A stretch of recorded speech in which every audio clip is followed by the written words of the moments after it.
Paz do Senhor. Amém. Tipo de muita alegria, né?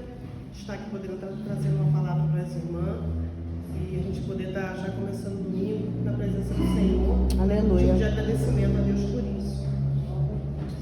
Quero compartilhar uma palavra com os irmãos aqui em Hebreus.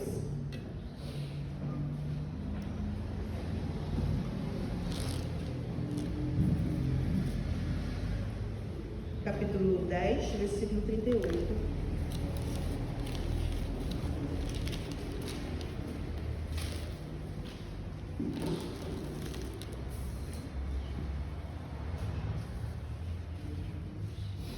Amém? Amém. Se diz assim: mas o justo viverá pela fé, e se ele recuar, a minha alma não tem prazer nele. Somente esse versículo. Vamos colocar Jesus. Amém. Compartilhar com os irmãos.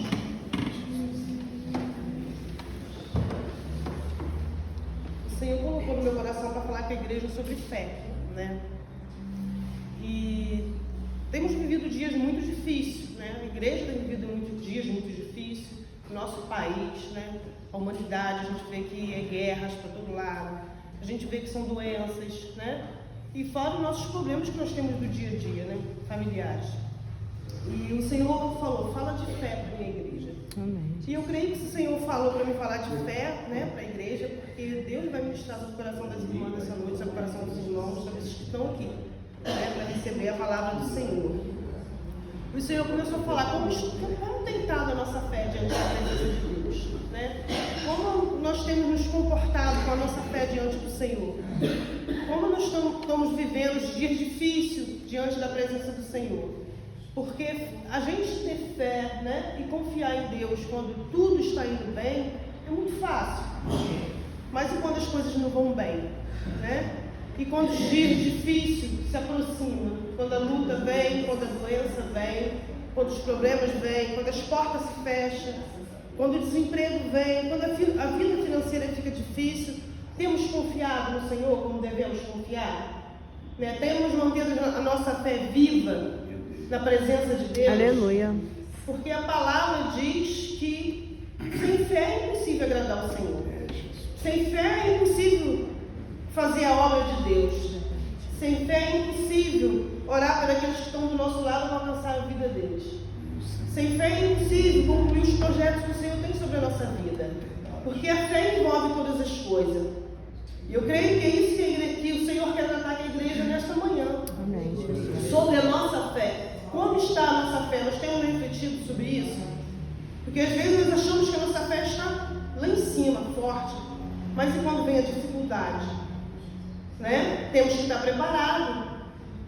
E eu quero compartilhar com esse irmão aqui, na passagem de Atos 12, onde Pedro ele está preso numa prisão. E a igreja começa a orar por Pedro nessa prisão. E ali a gente sabe que quando a igreja começa a entrar em oração por Pedro, né, o Senhor envia um anjo e ele abre aquelas portas e Pedro sai daquela prisão. E o Senhor começou a falar sobre o meu coração que a fé é algo tão grande na nossa vida, que ela tanto envolve a obra sobre a nossa vida, sobre o milagre sobre a nossa vida e sobre a vida de todos aqueles do nosso lado. A fé não é somente para que a obra seja feita em nós, mas aqueles que estão do nosso lado. Porque ali fala que Pedro estava preso e a igreja orava. Foi um ato de fé da igreja. A igreja estava crendo que tinha um Deus todo-poderoso que poderia enviar a solução onde Pedro estava, né? Porque Pedro ia ser morto. E que Deus poderia enviar um anjo como foi enviado quando ele saiu daquela prisão. Então isso é fé. Não somente a fé para a nossa obra sobre as nossas vidas, mas aqueles que estão do nosso lado. Eu queria compartilhar aqui também em João 6. Deus, aleluia. Em João 6, que diz assim: então Jesus, levantando os olhos e vendo uma grande multidão, e via-se com ele, disse: Felipe, onde compramos pão para estes comerem? Mas dizia isso para experimentar pois ele bem sabia o que ia te fazer. E respondeu-lhe Filipe dizendo,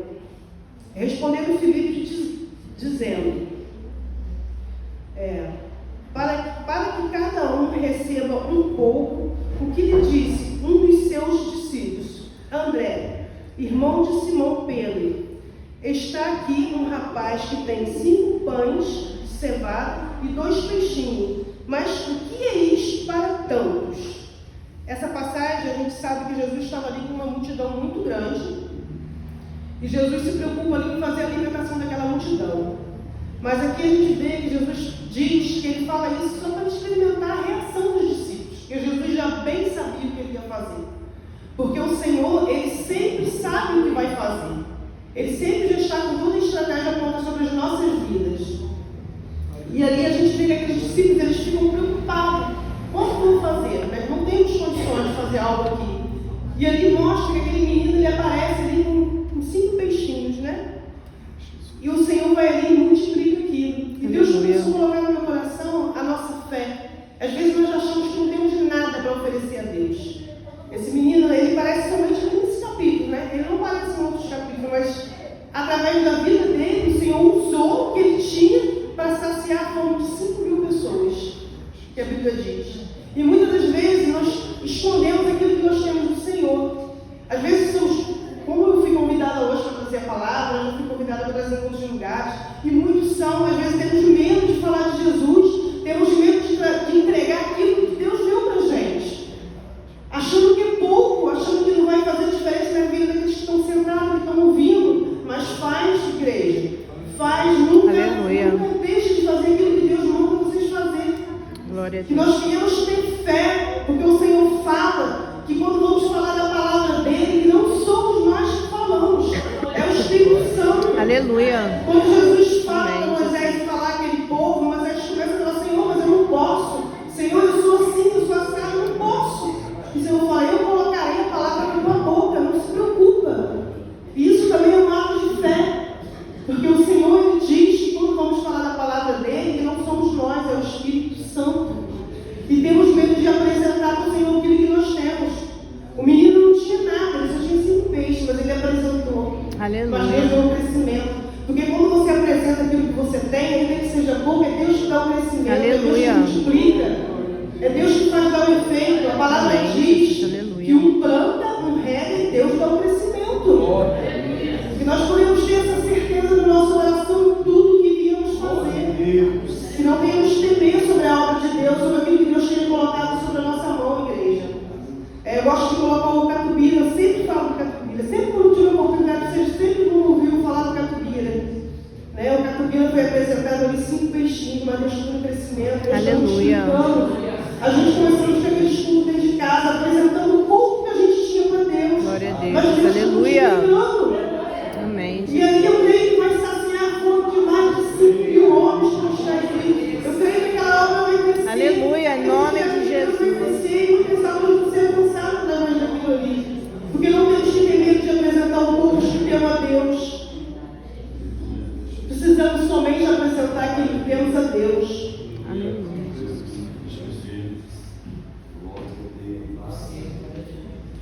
Aqui em Lucas 18. Não desculpa um pouquinho a minha voz, estou gripada, mas Deus dá graça. Amém.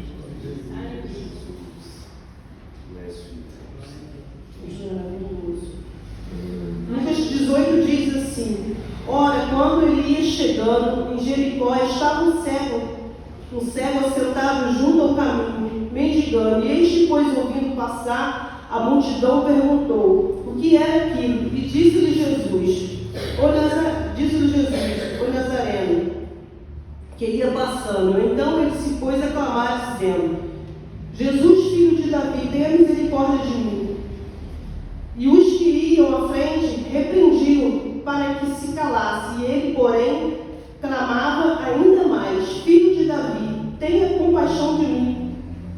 Parou, pois, Jesus e mandou que o trouxesse. Tendo ele chegado, perguntou: O que queres que eu te faça? E respondeu: Senhor, que eu veja. E disse-lhe Jesus: Vê que a tua fé te salvou.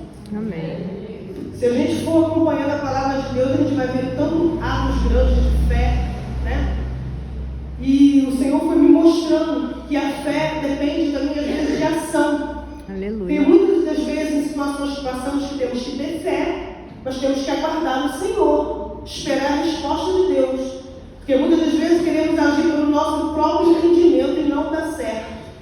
Temos que esperar o momento que Deus manda a gente agir. Mas muitas das vezes o Senhor espera uma reação da nossa parte.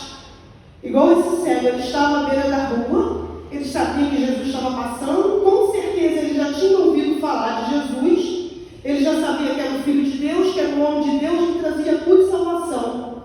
Qual foi a ação dele? Clamar. Ainda que ele não enxergasse, que ele não visse por onde ele estava passando, mas ele clamou: Jesus, tenha compaixão de mim. E a palavra diz que muitos que estavam com ele tentaram impedir ele de clamar ao Senhor. E muitas vezes na nossa vida é assim. As vozes nos impedem de clamar a Deus algo que estamos precisando. Às vezes o adversário da nossa alma fala: você não consegue, você é fraco, você não é capaz, você não pode, você é isso, você é aquilo. E essas são as vozes que muitas vezes tentam dizer que nós não somos amados, que nós não somos queridos. Mas temos que ter a fé que esse homem teve. Aleluia. Fé e ação. Glória a Deus. Porque ele teve a ação de clamar, de pedir, até que Jesus ouviu a voz dele e mandou que voltasse lá e chamasse ele. Ele recebeu o que ele tinha que receber do Senhor ali naquele momento. Amém, Jesus. Porque às vezes Deus quer fazer algo na nossa vida, nós precisamos também fazer a nossa parte. Porque muitas vezes nós oramos a Deus, estamos altos a Deus, mas não fazemos nada para que aquilo aconteça. Isso também não agrada a Deus. Então temos que pedir o discernimento a Deus em tudo. Né? Muitas vezes oramos pelas nossas famílias, às vezes oramos pelos nossos esposos, mas às vezes nós também não fazemos a nossa parte como servo de Deus. Né? Que nós possamos estar pedindo ao Senhor esse discernimento, né? Que a gente possa estar fazendo aquilo que é certo diante da presença do Senhor. Amém, Jesus. Porque orar pelo milagre nós também às vezes não fazemos o que tem que ser feito, né? Como às vezes você ora pela porta de emprego, para que Deus abra a porta de emprego. Mas às vezes Deus abre e você às vezes, isso aí não é para mim não, é pesado demais. Ou senão você às vezes pede para Deus abrir uma porta de emprego, mas você nem se levanta da cama para procurar a porta de emprego que Deus está deixando lá para você. Aleluia. Então que nós podemos ter esse discernimento, sabe? Ter essa fé que esse servo de Jericó teve, mas também ter ação. Aleluia. A gente precisa ter. E isso a gente precisa pedir o discernimento a Deus no momento de agir, né? E o momento de esperar, porque tudo tem o seu momento. Não tem uma receita, Deus, como aleluia. fazer. A gente tem que aprender a ouvir a voz de Deus e saber qual é o momento de esperar e qual é o momento de agir. E a Bíblia, ela nos dá essa direção. Basta nós buscarmos dentro da palavra do Senhor. Deus, aleluia. Obrigada, Senhor. Abençoa, Jesus. Aqui em Mateus 8, que diz assim: e eis que se levantou no mar tão grande tempestade, que o barco era coberto pelas ondas, e ele, porém, estava dormindo. E os discípulos, pois aproximando-se, despertaram, dizendo: salva-nos, Senhor, o que estamos perecendo? E ele respondeu: por que temeis, homens de pouca fé? Então levantou-se e repreendeu o vento e o mar, e seguiu-se grande turbulência. Aqui a gente podemos ver o desespero dos discípulos, né? Eles estavam aqui sob uma tempestade e eles ficaram desesperados. E o Senhor falou sobre isso no meu coração também, sobre o desespero de muitas coisas que às vezes nós ficamos, às vezes passando por situações difíceis e ao invés de a gente buscar o Senhor, a gente se desespera, a gente se perde, deixa a angústia vir tirar a nossa paz. E esses dias eu trouxe uma palavra lá no Catubi e eu falei disso, sobre a nossa paz. Nada pode tirar a nossa paz, né? Porque Jesus, ele colocou a paz dele dentro do nosso coração. Quando os discípulos estavam todos escondidos após a morte de Jesus, não me recordo certo onde está essa passagem, mas Jesus ele passa por aquela porta e os discípulos estão todos reunidos ali. E ele faz: a paz seja convosco. E ali eles estão meio com medo escondido. E Jesus dá a paz dele. Então nada pode tirar a nossa paz. Aleluia. Porque quando a nossa paz é tirada, ela também tira a nossa fé. Ela tira a direção do Espírito Santo. Então que a igreja possa ter esse discernimento, que Deus possa ter esse discernimento para nós, né? Porque quando eu falo igreja, eu falo para mim também. Porque primeiro a palavra de Deus, ela vem sobre o meu coração, depois ela vai sobre a igreja, é assim que Deus faz. E que nós podemos, em momentos difíceis, dias difíceis, que nada venha tirar a nossa paz, que nada venha tirar a nossa tranquilidade sobre o Espírito Santo. Aleluia. E aqui nessa passagem fala que Jesus estava nesse barco, ele estava dormindo e os discípulos estavam desesperados. Só que eles não precisavam estar desesperados, porque o Senhor estava ali com eles. Né? O barco tinha Jesus. Muito triste é um barco quando está passando por a tempestade e ele não tem Jesus. Mas quando o barco tem Jesus, pode ter certeza que esse barco não vai naufragar. Esse barco não vai se quebrar, porque o Senhor está ali. E a palavra dele nos garante isso. A palavra dele nos garante. Aleluia. Né? E ele diz para aquele homem: homens de pouca fé. E como eu disse aqui no começo, né? Sem fé nós não vamos agradar o Senhor sem fé. Aleluia. Nós não vamos agradar. Glória a Deus. E eu creio que nesse momento dessa tempestade aqui, o Senhor já sabia, o Senhor sabia tudo que ia acontecer, mas Jesus estava tranquilo. Porque Jesus quis mostrar para eles que quem tem tranquilidade do Espírito Santo descansa. Aleluia. A palavra diz que Jesus estava dormindo. E quem tem essa tranquilidade do Espírito Santo dorme, ainda que o barco esteja balançando, ainda que a tempestade esteja sacudindo o barco por tudo quanto é lado, mas descansa. Isso foi só um exemplo. Esse sono de Jesus foi só um exemplo que Jesus quis dar para os discípulos e quis dar para nós. Que nós podemos descansar na tempestade. Amém. Que nós podemos nada vir tirar o nosso sono, tirar a nossa paz do Espírito Santo, roubar a nossa fé no Senhor Jesus. Aleluia. Eu gosto muito daquela passagem quando Jesus fala para Pedro andar sobre as águas. E ali a palavra diz que eles estão assustados com uma grande tempestade ali no mar. E Jesus fala para ele: vem, Pedro. Ele fala: Senhor, se é o Senhor mesmo, faça que eu ande sobre essas águas. E Jesus fala: vem, Pedro. E Pedro vai, e a palavra fala que Pedro deu um espaço ali e Pedro afundou. E Deus começou a falar comigo ali, né, eu lendo sobre a fé. Deus quis dar uma experiência para Pedro ali. Aleluia. Né? Pedro precisava ter uma experiência do Senhor. E o Senhor chama Pedro naquele momento ali. Só que ali, diante da dificuldade, diante, né, da tempestade que estava passando ali, Pedro, por um segundo, ele deixa o seu pé afundar naquela água. E não é isso que Deus quer para nós. Às vezes Deus permite algumas tempestades sobre a nossa vida. E às vezes Deus nos chama para caminhar sobre aquela água, para que nós podemos ter experiência com Ele, para que nós podemos saber que Ele está no controle da nossa vida, da vida da igreja. Amém, Jesus. Aleluia. A hora já se foi, né? Como diz o pastor, o relógio não está convertido. Mas essa é a palavra que eu quero deixar para a igreja. Tinha mais algumas coisas para falar, mas eu creio que eu falei até hoje. Aleluia. Amém, Jesus. Obrigada, Senhor.